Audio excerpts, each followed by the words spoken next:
Grinders. Welcome to the NFL Pre-Lock Show here on Rotogrinders for Thursday Night Football, the showdown slate between the Packers and the Cardinals. I'm Jordan Cooper, aka Blenderhead, Blender HD. If you want to follow me there on Twitter. Joined by Justin Van Zuden, STL Cards.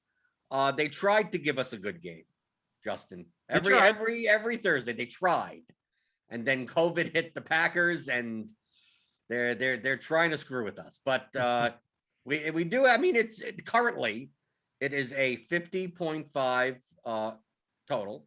Cardinals are now favored by 6. It opened as a 53 total, 3.5 point favorites for the Cardinals, but COVID's trying to strike and give us a crappier game.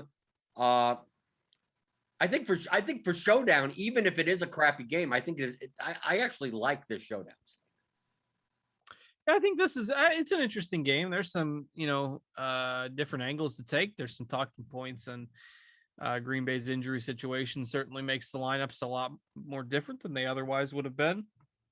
We're not talking about Devontae Adams because he's out. And then Alan Lazard is also out and arguing about when his quarantine period should have started, etc. Because he's not vaccinated, he's still got to sit, and they're not bringing about the Scantling back tonight. So it's a hodgepodge of receivers for the Packers. But I do think that makes it interesting discussion here for the game. And Aaron Rodgers, sometimes these are the games where he just comes out and somehow puts out a hero performance, and I wouldn't put it past Green Bay to win this game. I certainly don't think that's the most likely outcome, but wouldn't surprise me. So it should still be fun. Well, as we always start out with the inactives, is there anything on the inactives report that other than MVS not being activated from the IR, but we learned that earlier today. Is there anything that stands out that we need to pay attention to? Because I see a lot of cheap guys here that probably are not going to see the field, but I don't think was there anything in there that dramatically changes anything? Yeah, Kevin King is inactive for the Packers, so that upgrades their pass defense. Because anytime downgrades it, or does it upgrade it because he's bad, or does it downgrade it because he's good? No, it upgrades it because he's terrible, and I always poke fun at Kevin King. He's awful. I have a coworker that's a big Packers fan, and he absolutely despises Kevin King. So we laugh about that all the time. But so Kevin King is out. Benjamin, one of the Cardinals' backup running backs, I think we had him projected for a half a point or something earlier. He's inactive, so make sure you don't roster him. But no major surprises. It's obviously most of the news is the Green Bay Packers receivers. Well, what I like about this showdown compared to a lot of other showdowns is we got two offenses that now, with Adams out and Lazard out and MVS out, the Green Bay side, we have a lot of people we could choose from, and a lot of them are cheap. And then on the Cardinal side, they tend to spread the ball around also. So we got Hopkins, we got Kirk, we got Green, we got Moore, we got the 2 running backs, we got Zach Ertz now on the team. So there's a lot more lineup combinations that project well and seem reasonable that you could play. That it's not a slate where it's like, in the past it would be Murray, Hopkins, Rodgers, Adams, and then jamming 2 cheap guys and what else? Or instead of playing Adams, you play Aaron Jones, right? You do something like that it becomes kind of a boring showdown slate. But I mean, we have guys projected in like under 4K that for like substantial amounts of points, 7, 8, 10 points that I think people are going to be jamming in stuff. And even if you spend like 48 plus, like leaving 2,000 on the table, I think you could still get fairly unique-ish, probably still duplicated, but not as much. But I think so much less duplication today. I mean, of course, I'm going to say this, and some 1,700 team train is going to be first place, the chalkiest lineup possible. But I just like the amount of options that you do have here. I'm playing 12 lineups. I'm playing primarily smaller field. I do throw them into the large field. Just you never know. I'll get a split of a 24-way split. I'll take that for what is it, $1 million? I think it's $1 million tonight. So I'll take a shot. But let's start with the side that is least uncertainty, and then we'll go for the uncertain side. On the Arizona side, it seems like their offense is straightforward, just spread out. Connor and Edmonds will share duties running the ball, and then Kyler Murray could possibly spread it around. What are your thoughts on first the running game? Because obviously Connor is more of a, he's not going to really catch balls out of the backfield, but he's going to get goal line work. And then you have Edmonds, who's the complete opposite, who in between the 20s he could see 8 receptions in this game. If you were to lean on one side, do you go with the touchdowns, or do you go with the PPR upside? What I found interesting is that last week, I mean, the Cardinals won 31-5. And you figure that's a game where maybe they ride Connor a little bit more late, but Edmonds played 70% of the snaps last week. The week before, it was kind of the reverse in another game that, they won fairly comfortably. So that surprised me a little bit. I mean, I would have expected Connor to get more work last week. And so I went through the drive logs, and I'm actually looking at them now. And with 14 minutes to go, the Cardinals got the ball back ahead 31-5, or ahead 24-5. They scored a touchdown. That put them ahead 31-5. And then they got the ball back again with 9 minutes to go, up 31-5. And Edmonds got the first 4 carries on that drive. So they're using him as a little bit more of a grinder and, a clock killer than maybe we would have thought based on the first couple of weeks. And I simply think that Edmonds gives you a little bit more upside, particularly in full PPR. So he is also going to be a little bit higher owned. So you got that trade-off there, but like Connor is more expensive than Edmonds on DraftKings too. So everyone's going to gravitate towards Edmonds. I think he's the safer play. Certainly not going to argue against Connor in tournaments. I mean, if he gets a touchdown or breaks a long one or something, he could be the guy that ends up on that winning lineup at lower ownership. I mean, you look at their rushing yard props. I think Connor's might actually be a little bit higher. Edmonds is probably by a yard. Justin, I have it on the screen right now. Okay, yeah, basically the same. Right, at BetMGM, it's 47.5 for Connor, at 46.5 for Edmonds. Obviously, if you're going to bet on BetMGM, use the deposit code, use the promo code GRINDERSBET, and if you bet $10, you get $200 for free if your team scores a touchdown. So use the promo code GRINDERSBET on BetMGM when you make your first deposit. And then I look at the receiving yards we're going to see. I mean, I don't even know, 21.5 for Edmonds. I'm not even sure. Connor, 5.5. So that makes sense. And then, but you look at the touchdown prop. Connor at BetMGM is plus 105. Chase Edmonds is plus 200. Yeah, so I mean, I don't think Connor is a bad play in tournaments at all at lower ownership, even though he doesn't maybe have the PPR upside.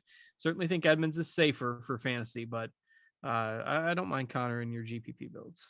How about I'm going to go through the inevitable question we're going to get in YouTube chat, which hit that thumbs up button. Give me those thummy thumbs. Feel free to type in your questions in the YouTube chat. I'll scroll back. We'll get to them.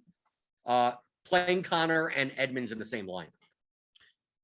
Yeah, I think it's okay. I'm not going to do that a ton, though. I don't love doing that. And there's enough options on this slate.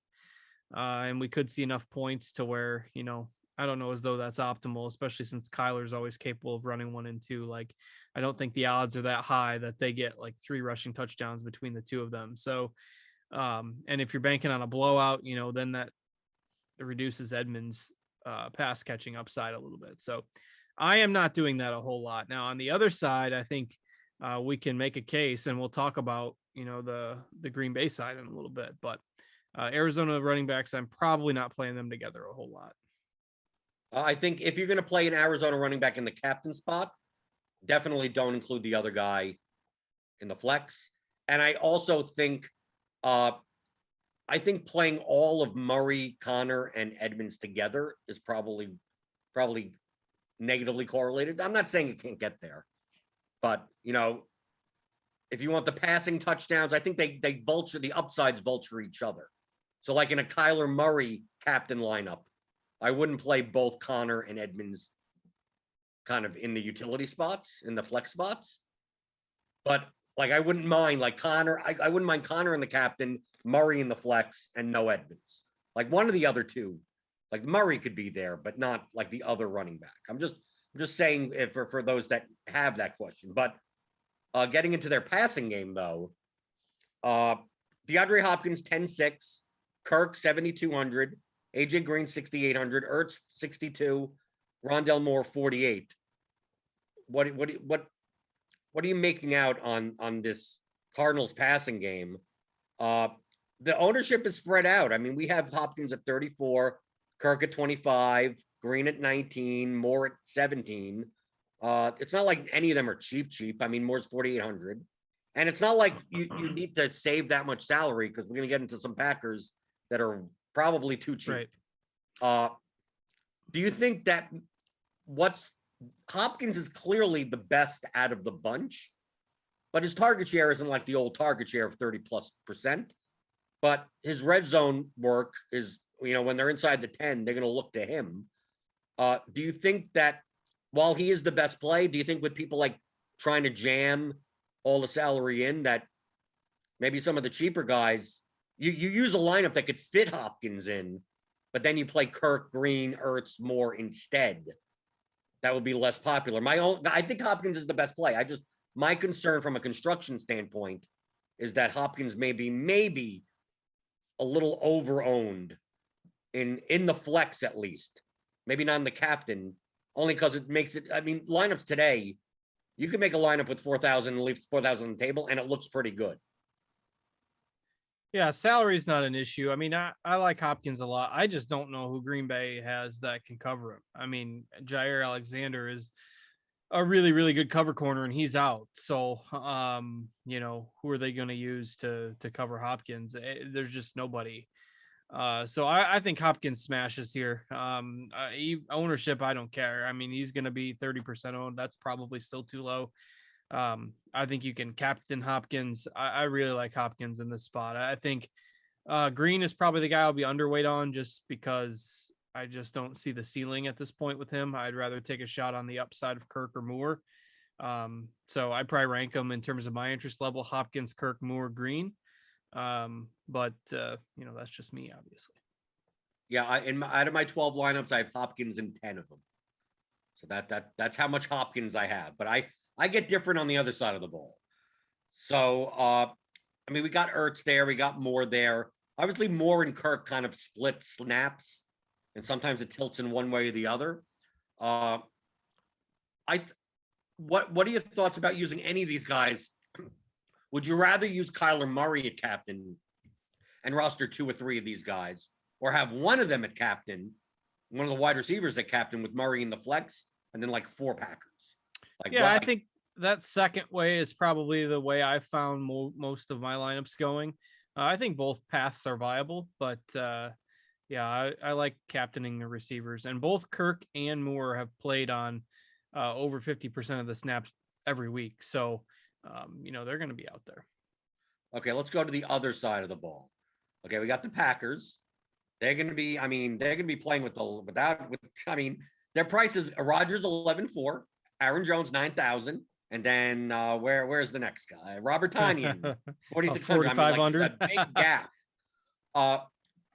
We've seen before at times, obviously that it could change, that when Adams has been out in the rare occurrences, a lot of times a lot of that work just goes to Aaron Jones and not necessarily on the ground, like as an auxiliary receiver. At Rodgers is notoriously the type of quarterback that like he has his guys. Like he doesn't mind peppering someone with 18 targets if he trusts you. So do you think that it's possible? One, obviously Aaron Jones, I think is the best play on the Packers. But do you think it's possible that maybe Jones and Dillon both play on the field at the same time? Yeah, that's what I was getting at. I really like AJ Dillon tonight. I think the Packers will split Jones out wide a few times, maybe more often than even I think. And if they do, that's going to leave Dillon to get a few more carries. And he's really cheap. And he's had a role regardless. It's not like you're dead, even if they decide not to roll Aaron Jones out wide. But you look at the receivers the Packers have available, and unless Rodgers can get Jordy Nelson to throw a jersey on tonight or something, there's nobody else coming through that door. And it's like when Randall Cobb's your number one guy. I think you see Jones get a lot of work in the pass game tonight, and I think you'll see Dillon get a few more carries. I like Dillon a lot. And Dillon's only 1,400. Yeah. And at their prices, it's different than the Cardinals. The Cardinals, Connor's 7,800 and Edmonds is 7,000. I have no problem playing Jones and Dillon in the same lineup. Yeah, no, and different roles too that are possible. So I do think you'll see them on the field together, a decent amount. And I like playing them both. I think you can play them both in the same lineup. Like you said, Dillon's so cheap. I think you could YOLO captain Dillon and basically play whoever else you want. Right. Just remember, if you're going to captain Dillon, I say this every showdown. If we go to this, I'll show you on the screen. There's a very fundamental concept of showdown. Okay, so we're going to go to AJ Dillon. Oh, look, he's only 0.67 projected owned, right, in the captain slot. Oh, if I just do that, I'm going to be unique. Well, I think there's 150,000, 200,000 lineups in the main GPP. So 0.67 of them equals 1,340 lineups. Okay, so that's 0.6, 13 we project around 1,000, 1,200, somewhere around there. I don't know exact size of the contest. So if we lock in AJ Dillon to the captain and optimize from there, it spends 48.7. It's Dillon and the captain, then Cobb, Hopkins, Rodgers, Jones, Murray, which is essentially the four most expensive people, and then the guy with the highest projection that fits within the rest. You may think you're getting unique by doing this, but how many of the 1,300 lineups look like this? This lineup could be duplicated 100 times, because how many combinations of the 1,300 people want to jam in all the salary into it? So if you're going to play a lineup like AJ Dillon captain, leave a lot of money on the table. Don't play Rodgers here. Play Tonyan and leave 8,000 on the table if you're going to do it that way. So I just always want to say with these cheap captains that, you're not getting as unique as you think you are. There are more lineups that spend at least $48,000 that have Murray at captain than have AJ Dillon at captain. That's if you have to spend $49,000. So I always want to say that. I don't have AJ Dillon the captain spot, but if you're going to do that for large field, make sure you realize that. So what's going on with the rest of the passing game? Randall Cobb, is Randall Cobb wide receiver 1 now? In name, he is. So what do you think is going to happen? Because you got Tonyan there, you got Cobb there. Equinemius St. Brown has been there for a while. He typically doesn't get much work normally when everyone else is healthy. Then we got Malik Taylor off of the reserve squad. We got rookie Amari Rogers. We got Dominic Daphne as another tight end. Mercedes Lewis is coming out of the nursing home in 2 tight end sets. Do you think I'm playing my lineups this way, and I know it's more risky. I think too many people are going to assume that Cobb is wide receiver 1, and he may have the same role that he would normally have. Obviously, he's going to get more snaps than he normally would, but with MVS out, I mean, he's kind of been in there, even with Lazard in. I think I'm more likely to take a shot on St. Brown, Rogers, and Taylor having a much more dramatically increased role than take a 50+% own Randall Cobb at 3,600, even though that's the most likely outcome, right? Yeah, I mean, I don't think Cobb is this must-have guy. He doesn't have a huge ceiling anymore. I mean, he's got 1 game above 60 yards. He did score twice in that game, but don't be expecting 2 touchdowns from Randall Cobb. He's certainly fine, but he's also going to be, let's see, 45% owned in the flex and 6%-ish in the captain, so maybe even higher than that, but over 50 overall. And all the other wide receivers are like under $1,000. So this is tough because there's going to be so many lineups that look similar. Like how much are you comfortable leaving on the table tonight? Like what's the lowest, like 6,000, 7,000? Yeah, my low out of 12 lineups, and remember, I'm playing smaller field stuff. So like I'm gearing my lineups for the $33 contest, which has like 1,700 entries or something like that. The most I have 2 lineups that I left like 4,500 on the table, but most of my lineups leave somewhere between 800 and 2,000. But Cobb is clearly Cobb has a 57.5 receiving prop. I mean, I think from like a cash perspective, he's the safest. Sure. Yeah, right? He's absolutely the safest. Right. But I mean, at the prices that you could jam in any of the guys, I mean, who says Amari Rogers doesn't go 5 for 80 in the touchdown? I mean, who says you could say that about any of these guys. Maybe Tanyan's that guy. Who knows? But I think I'm leaning towards, on the Packers side, more towards the ownership personally. So the difference in ownership, especially when Cobb is 3,600 and all these other guys are like dirt nothing, and salary isn't that big of a deal in the first place. So like, what's it with 45% owned Cobb versus 23% owned St. Brown versus 11% owned Rogers versus 10% owned Taylor? Like, I'm just going to lean towards the ownership and just play the lower owned guys. I still think I have Cobb in 2 out of my 12 lineups, but I'm sprinkling them in. Most of my lineups are 4-2 Cardinals. I think I have 2 or 3 3-3 lineups, but since I'm heavily geared towards the Cardinals, I have Kyler Murray in the captain in all 12 of my lineups, because I think the way that the ball is spread around on both of these teams, it's so much higher than his ownership. 30, yes, he's going to be the most owned captain. We project him to be 35% owned in the captain spot. I think he has a higher than 35 chance of being the highest scorer on the slate by default, just because no one gets 2 touchdowns. No one gets the 100-yard bonus, rushing or receiving, that it's more likely him. And with all these cheapies that you could play, like a Kyler Murray lineup that doesn't have like Randall Cobb in it, doesn't have Aaron Jones in it or something, like I could find lineups that are probably going to be duped less than 10 times. Like in the large field, and possibly in the $33 be unique, or maybe duped twice. So like, only because I'm leaning towards the Cardinals builds am I doing it that way. But if you're leaning towards the Packers builds, then it makes sense to play multiple of these guys. I just think those builds are going to be much more popular. Sure. Yeah, they will. For the reasons that you mentioned, but I like going with the ownership on that Green Bay side. Now the snaps have kind of fallen in line with where we have their ownership. Cobb has played 174 snaps on the year.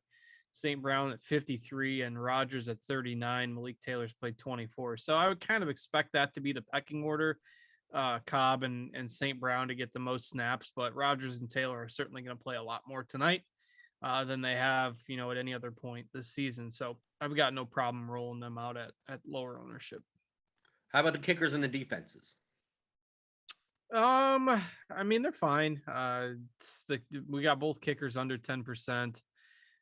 We got both defenses under 10%. So the key is that nobody needs to go there tonight because of all the value with the Green Bay wide receivers. Absolutely nobody is playing the kickers and defenses. They're not 15% owned. They're not 20% owned like we sometimes see. And, the defenses are 3K or less. The kickers are around 4K. I've got no issue, if we happen to see a lower scoring game or a special teams touchdown or something like that. I've got no issue rolling them at that low ownership tonight. Right. It's an ownership play. The reason why they're going to be lower owned today than on most slates is because the sheer amount of players that are underneath them in price that could outscore them is more than I've seen on a lot of slates. If we take a look at Prater and Crosby, you got Cobb there. That's underneath them. So how many field goals do Prater and Crosby have to kick for Cobb not to, Cobb 10 points is much more likely than the kickers. Then you got the two defenses, but then below the defenses, you got Dillon, Lewis, St. Brown, Rodgers, Malik Taylor. I mean, if this game is 24-20 with no defensive touchdowns or anything, most likely one of these, one of the cheapy cheaps are going to outscore a defense that probably is only going to score 5 or 6 points at most. So it's more. Hey, if it's going to be if this is a 14-3 type of game. Or it's a 17-6 type of game or something, 17-9, and you get that the kicker that has the 3 field goals. You have the defense, maybe one of the 2 touchdowns on the other side of the game is a defensive touchdown. Like at these ownerships for the large field stuff, I'd be playing a lot of them. I mean, if we did, we'll show Slate IQ in a second. We have heavily positive leverage on the kickers and the defenses today. Yeah, I agree. I think that's certainly interesting and again, it's not the most likely outcome, but I think if we see a bit of a sloppier game and, drives get stalled and we get some field goals, heck, we saw Mason Crosby miss 3 field goals in a matter of about 5 minutes a few weeks ago. So, maybe he makes them tonight. But yeah, given the ownership, I think it makes sense here. Okie doke. Just checking on stuff over here. Making sure that's going on. Okie doke. Let's take a look through the YouTube chat. Feel free to give a thumbs up. We'll be here till 8:20 Eastern, answering your questions. If you have anything, FanDuel. We always forget about FanDuel. FanDuel's got. There's probably going to be more unique lineups on FanDuel also. I mean, FanDuel may be a little bit interesting. I don't think it's necessarily got to jam in Kyler Murray into the MVP spot. So I know I don't play on FanDuel. I'm not a big fan of their format. But Justin, is there dude? Do you even need to use your whole salary? I mean, no, you don't. Are people going to just jam in like Murray, Rodgers, Jones, Hopkins, and then some cheap guy? I mean, if you're not going to play that construction, to me, I would take that construction and just throw it out. And then play any other lineup other than that. Yeah, that lineup is going to be mega chalk. Let's see. I was trying to pull it up and build it here on the fly, but if you can play all 4. I don't think you could play. I don't know if there's a cheap enough guy that you could play all 4, but you could play 3 of them. Oh, we're finding out right now. So Murray, Rodgers, Jones, Hopkins leaves you with 3,500, and yeah, there's nobody that cheap. 5,000's as low as they go. So yes, you got to leave out one of the studs, and so you replace him with somebody like Edmonds, and then you've got 6K left, and you get one of the cheapies. So that's what everybody's gonna do on FanDuel. I predict that on FanDuel tonight in the big GPP, which is already full, so I don't know how many people there are in it. there will either be a solo winner because the game is so, different than what everybody expects. There's either going to be a solo winner on FanDuel or there's going to be a 500-way tie for first place, just because there's going to be so much overlap over there. So definitely don't be afraid to leave some salary on the table. The same guys are in play. Obviously, you can't play the defenses over there, but yeah, that's a lot of duplication for sure. Okay, going through the YouTube chat a little bit. Let's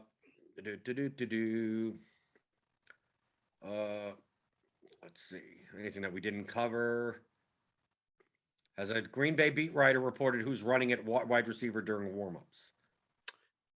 They've got the actual beat writer maybe out there running routes. I mean, it's going to be the guys that we mentioned. I really don't think it matters who's running with who. They're going to mix and match all four, and Cobb and St. Brown are probably going to play the most snaps. But I was talking before the show. Our producer Devin was thrown off guard before the show because I used the term nastygram, that I received a nastygram, and our producer Devin had never heard the phrase nastygram before. Surely I'm not the only one that uses the phrase nastygram. I wonder if the chat is familiar with a nastygram. I've never used the term nastygram. Nobody's nastygram. It's one of my favorite phrases. Wow, that person's being mean. They sent me a nastygram. Yeah, but that's too nice. I'm from New York. I'd call it something that you can't say. Family show. Family show. Right. Like, I wouldn't call it a nasty. That sounds like a Midwestern thing. Maybe up in Wisconsin, you call it a nastygram. Right. It's in the dictionary. It's in the it's not the informal dictionary, whatever they call that. Fine. Nastygram must just be a Midwest thing. Right. I get a lot of nastygrams on YouTube comments and DMs. Right. Well deserved. You don't know what you're talking about. Play whoever you want, right? Take a look at the projections. I'm an idiot, right? I get all those. I'm used to that. This is not necessarily relevant tonight. This is from Eric Lynn. But it seems to me this year more teams are going for fourth downs or 2-point conversions versus punting and extra points, which severely limits the kicker's upside. Do you take that into account when playing Showdown? Because the only thing that I like, the team that is going to be down is less likely to be kicking field goals. So like I typically don't play a kicker with the opposing defense. Right? If the defense is doing well enough that they're up by enough, you can't expect the team down by 2+ touchdowns to be kicking late in the game. Yeah, I mean, if the team gets a lead, they'll keep kicking. I mean, and you're not really banking on extra points from the kickers. It's mainly the field goal. So it's a valid comment. Don't get me wrong, but it's probably not a huge difference maker for me. Any lean, this is from Liam Porteous, any lean between Amari Rodgers and Malik Taylor, or is it just a coin flip? To me, feel free. Do you know the answer, Justin? I don't. I don't, other than the Rodgers to Rodgers connection that I'm hoping for. A Rodgers to A Rodgers. Well, isn't like Malik Taylor has been on the Packers for a while. He's just been on the practice squad primarily. Amari Rodgers is a rookie. So like, does that make a difference? Is it more likely that Rodgers works with Malik Taylor, or would rather probably Amari Rodgers probably has better talent? I don't know how to compare the two. It could be that they run 2 tight end sets and you barely see these guys anyway, and they end up running Cobb and Equanimeous St. Brown and Aaron Jones as the third wide receiver, right? Or AJ Dillon is the third wide receiver, and these guys just kind of split time as like on third downs or something. I mean, it could be that. I mean, we really don't know. I don't see Cobb. To me, I don't see how Cobb does anything other than slot work. Like Cobb's not going to be going in 25-yard A-dot type of crap. I mean, no, and if that's the case, he's not a good play if he's going to be doing that. So, and I don't think they will. They'll keep him in his role. Maybe just a few more snaps, but I don't know. Maybe they get Mercedes Lewis out there more than. There is some risk with those other wide receivers. I mean, the only guy really that I guess is viable that we didn't really talk about is Ertz, and I don't really like Ertz either. He might end up being a little higher owned than what we have him, and yeah, I know he scored a touchdown and had the long run last week, but Yards after the catch, I think is the most he's ever had in it's like not 3 going to years. happen. And the lightning doesn't strike twice. So just take my chances on, him not getting a red zone touchdown tonight or something. So I don't have too much interest in Ertz. Stas Bucketiyarov in the chat is incensed. Justin, he's incensed. How are you guys not concerned about the Arizona center situation? You're going to send us a nasty gram? I don't know. Maybe he's going to send us a nasty. I'm not concerned. They're playing with the third string center, apparently. Right? Third string center for Arizona tonight. Does that matter? I mean, maybe it's a downgrade to their run game a little bit, but running backs don't roster the center. I wouldn't roster. Don't roster the third string center. I think people take too much into account. If it made that much of a difference, the line wouldn't have moved by 2.5, 3 points, right? If it's something that doesn't make the line move or anything like that, then if it doesn't make the props move, if anything, the props on the rushing have gone up because because the spread has gotten wider and they expect the Cardinals to be playing with a lead for more of the game. So regardless of the fact that, the center, oh my God. It's like, yeah, but if they run the ball 32 times, who cares? And they run for 3.2 yards a carry and not 4.3. Yeah, I mean, one play could break 60 yards. It doesn't matter with the backup center or anything. Do you care about the center? Did you even know beforehand? Did I know? No, I did not. No, that's what I'm saying. That's how little it matters, right? Chris King matters, but the center doesn't matter. Bob Bass says going to be a Tunyon tight end touchdown fiesta. Overweight him in the captain. I don't know if I only have Tunyon in like 2 out of 12 lineups. He's fine. Yeah, I got no issue with it. The only reason why you have to put Tunyon in lineups is because it's showdown and a tight end always scores. Right? Every time. Doesn't matter. I was Dominic Daffrey or whatever the guys on the Dominic Daffney, someone, Tyler Davis. I don't know who these people are. Right? They're going to score. It's going to be Mercedes Lewis captain's going to win. It easily could be. I'm going to keep on dumping money into non-tight end lineups until I hit. I'm going to martingale that until I'm down $7 million, and then I get there. Right? When we see you panhandling, we'll know you faded the tight ends too long. That's right. Ink Magma in chat says, would you put 2 of the sub 1K Packers receivers in one line? I mean, I don't have a problem with it, especially in lineups where you're leaving salary on the table. There is risk about how many snaps they're going to play. I mean, I've tried to limit it to 1 for the most part, but maybe a handful of that. Do you think I'm nuts, Justin? I'm playing 12 lineups. Aaron Jones we project to be 12% owned in the captain spot. We project Aaron Rodgers to be 73% owned in the flex spot. Do you think I'm nuts for having 0 of 12 Rodgers in my line? Aaron Rodgers? Yeah, Aaron Rodgers. Yes, Aaron Rodgers. Two Rodgerses tonight. Yeah. I have a lot. I have Aaron Jones. I have a ton of Jones instead of Rodgers, but much less Rodgers. I understand that I'm playing primarily 4-2 Cardinals lineups. Yeah, no, in that case, I don't think that's crazy. Some people would think I'm crazy. And what's going to end up happening? Rodgers throws for 4 touchdowns and I'm dead. And that's just the way it works out. Okay. Yep, that'll happen. Going through YouTube chat. We're out of questions. We got 13 minutes left.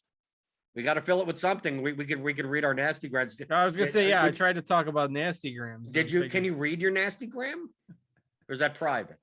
It's not private. I accidentally had the DraftKings sportsbook open last night, apparently, while I was doing a show, and the sportsbooks do not like when you operate Zoom and try and have the sportsbook logged in, because Zoom is a program that can affect your location enabling on your device. So what did they tell? What did DK Sport?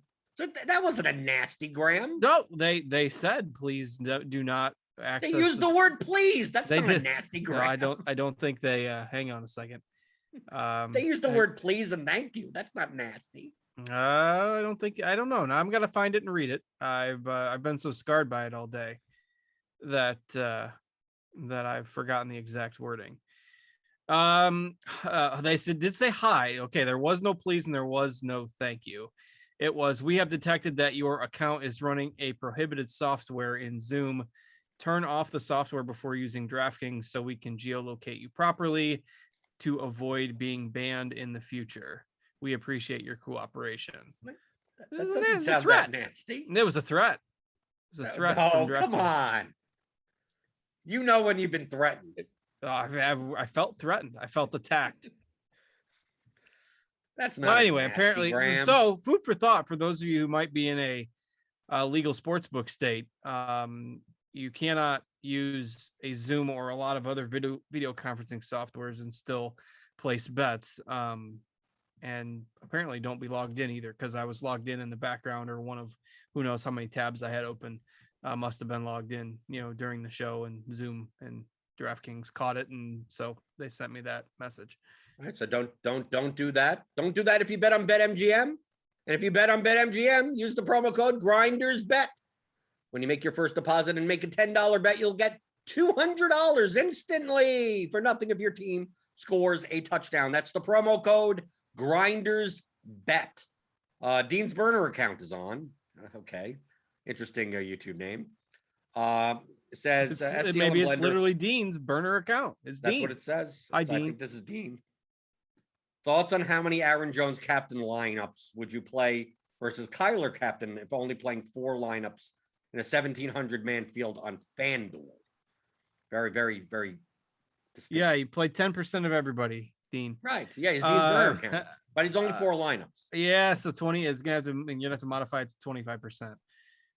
Let's see. I mean, I don't know. I like the idea of captaining Jones. I think he's fine. Maybe split it down the middle, though. I know you like Murray tonight. I don't like.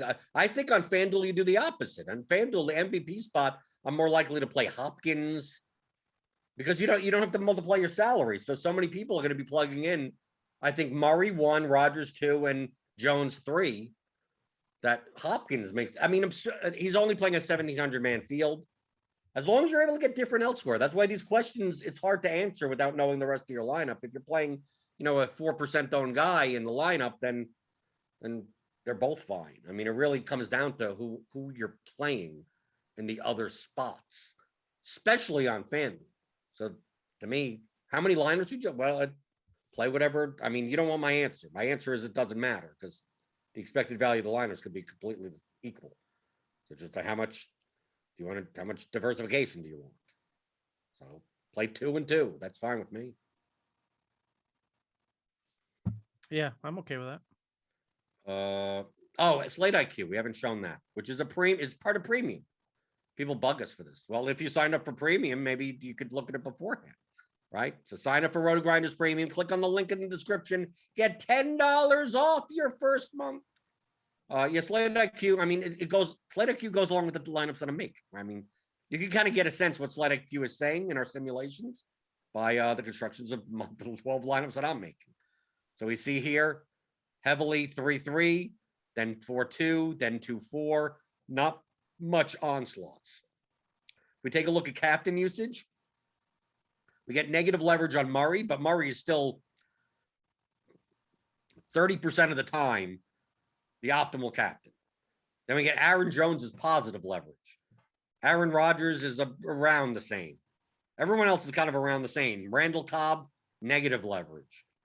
Rondell Moore is positive. I mean, but these guys have very little chance of being the winning captain. Robert Tonyan, captain, heavily negative leverage. James Conner, heavily negative leverage. Then we look in the flex usage. I just looked at this in the flex usage. Aaron Rodgers is like dramatically negative leverage when it comes in the flex. Randall Cobb is negative leverage in the flex, right? It seems like more of these Cardinals are better off, right? We get the kickers, right? Prater, Crosby, Packers, Cardinals, all show up more optimal than they'll be rostered today. So I've stuck with this. We have Amari Rodgers, heavily negative leverage, but it really depends on how Is it going to be Amari Rodgers? Is it going to be Malik Taylor? We have no idea. So this is the main reason. I looked at this and I go, do I need Rodgers in these lineups? No.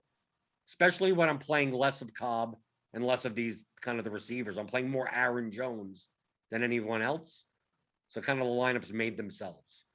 I had some Hopkins lineups that I was choosing from, some Jones lineups I was choosing from, but it got to the point where just like, if I'm going to do this one strategy, let me just do Kyler Murray captain and just, roulette the wheel around with all the other guys. And if I get there, I get there. So this is Slate IQ, our simulations. We simulate the game thousands upon thousands of times, run the slate, run with the ownership for the large field contest. And what shows up in the top optimal lineup at the top 0.1% of lineups in the contest. And this is what it shows you. So you could sign up for Rotogrinders Premium and get this for every island game showdown slate in NFL. How do you like the new interface and the new design? Well, because this is a simulation. Like the simulations that we're doing now are different than what we did in the past. Like this is just a simulation of the projections and the ownership. It's not based on any type of game archetype or past slates or anything like that. So like I don't mind this. I mean, I prefer tight end, positional stuff also, but I mean it's essentially the same. It's essentially the same thing. So I'm like, if you were to, this is not a Monte Carlo simulation, but I mean this sharper players will do these types of simulations to determine what types of lineups that they do play. So the fact that we're providing you using the Rotogrinders projections and the Rotogrinders ownership, a simulation of the slate, of the contest, the large field contest, thousands upon thousands of times, that is what top level sharp players do for GPPs. The only difference is that if you want to change the projections or change the ownership, well, you don't have access to, run the simulation again. You would have to kind of do that yourself. So I don't mind it either way. This is still that this showdown simulation slate IQ that we have is still much better than what I can do myself. Yeah, no, I was just curious your thoughts on it because you've talked about it both ways, from the old version that we used to have. You talked about that a lot on the show, and now this one. So I was just curious to get your thoughts. Big Hurt 828 Flowers, large field tournament. I have two lineups. Do I use Hopkins in the MVP? I'm assuming that's FanDuel. Yeah, I mean, I like Hopkins a lot tonight. Like I said earlier, I don't see who on Green Bay is going to cover him without Jair Alexander, without Kevin King, even though I made fun of him at the beginning of the show. I think Hopkins could have a slate-breaking type of game tonight. Wouldn't surprise me at all. Eric Lynn says we're like 2 weeks into the NBA season and Embiid already has me tilted. Did he get injured? Is he still playing? What's going on? Is he crushing? They said he was hobbled before the game, but then when we started the show, he had 8 points and 6 rebounds in 5 minutes. So is that a good thing? Is he tilting because it's good or tilting? Yeah, I'm not sure. I didn't play NBA tonight, so I'm not sure if. I'll check to see. Maybe he's done nothing since then, or maybe he's going off and they faded him. Who knows? No, he's doing very well. At halftime, he has 39 fantasy points. So I think people must have, faded him because he was looking hobbled in warmups, and that came out, and now he's going off Okay, so that's the reason. But I mean, the last time you played him, he ends up, not even playing the second half or whatever. So that's the tilt. I never know because we're not paying attention to the NBA. So when someone says they're tilting Embiid, that's either one of two things. Either he's doing extremely well and they don't have him, or doing horribly because they have him, right? It's one of the two, right? Okay, we got 2 minutes or so left. Any last minute questions? Feel free to post them in the YouTube chat. Give me the thumbs up, thumbs down. I don't think it matters either way. The YouTube algorithm doesn't care. Hit the subscribe button if you're new here. Hit the notification bell to know when we go live on the channel. We got shows here all the time, right? I do the show 11 o'clock in the morning, the DFS pregame show. STL Cards, he's doing golf shows, right? We got the NBA Crunch Time. Typically, Justin, you're behind the paywall. This is like, it almost feels like you're coming out of the behind the scenes, and it's like, oh, you do so much stuff, like content that if you pay for, you can read, right, and watch. But now you're now in You're in the free. They put me in the free section. I'm that's about as much I'm worth, right? I'm always doing the free stuff.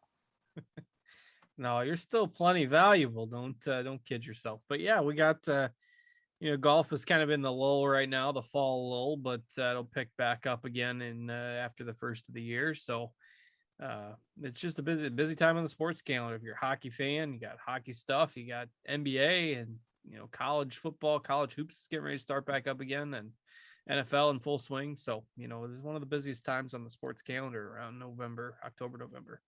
Yeah, the swing season in golf is always the time where it's like, I haven't played golf in a while, right? PGA DFS, and maybe I'll take a shot, and I see the prices, and it's like the guys that you remember were like 6,500 in like the Masters or whatever, and like they're like 11.8 for why is Stewart Sink 10.8? Like why is that happening? Right. Yeah, this week's golf field was perhaps the weakest ever. And that's not an exaggeration by any means. So yeah, it was one of those weeks this week. Okay, we're about at lock. So cards. Other than if people didn't like the show, can they send you a nasty gram? Sure, they send me a nasty gram. I mean, an actual nasty gram. They did that. That email was firm. It said the word appreciate and convenience. Like it was firmly worded, but it wasn't nasty. I know. I just like the phrase. Okay. I get nasty grams. I get actual, expletives or whatever. Or not, I don't get as many as people think, right? Typically it's in the YouTube. The free stuff in the YouTube comments. Right. I got a nasty Justin, I got a nasty gram yesterday on a YouTube comment. The YouTube comment on yesterday's DFS pregame show was this man spent 40 minutes talking about yesterday's slate, SMH. Isn't that the purpose of that show? That's why I replied. Like, I don't know if you know the definition of the word review. Because I'm nasty back to people. If they're going to be nasty to me, I'm going to send the nasty grams back. I'm going to be more sarcastic. It's not going to be nasty, but it's going to be like why don't you go into Webster's dictionary and take a look at what the title says review. So like, I don't know what you expect out of this. A little bit of snark back. That'll never hurt anybody, I guess. Okay. So 8:20, we are at lock. Let's see what happens with the Packers. Let's see what happens with the Cardinals. Hopefully it's a good game. If you're watching along, feel free, hit the thumbs. It helps us out. Hit the thumbs. And I'll be back tomorrow morning. Cards will. When's the next time? You'll be on NBA Crunch Time, something, or you're always on stuff. Possibly, right? Possibly tomorrow. I don't know. One day at a time. But college football Saturday morning. Check that out if you're a premium subscriber. We got the college football show for you Saturday morning. Right. So get $10 off your first month of RG Premium. Click on that link. Devin posted it in the chat, and join us. I'm always in the Discord. I'm always here helping you out with DFS strategy. So good luck tonight on the NFL Showdown. That's been the pre-lock show here on Rotogrinders.com.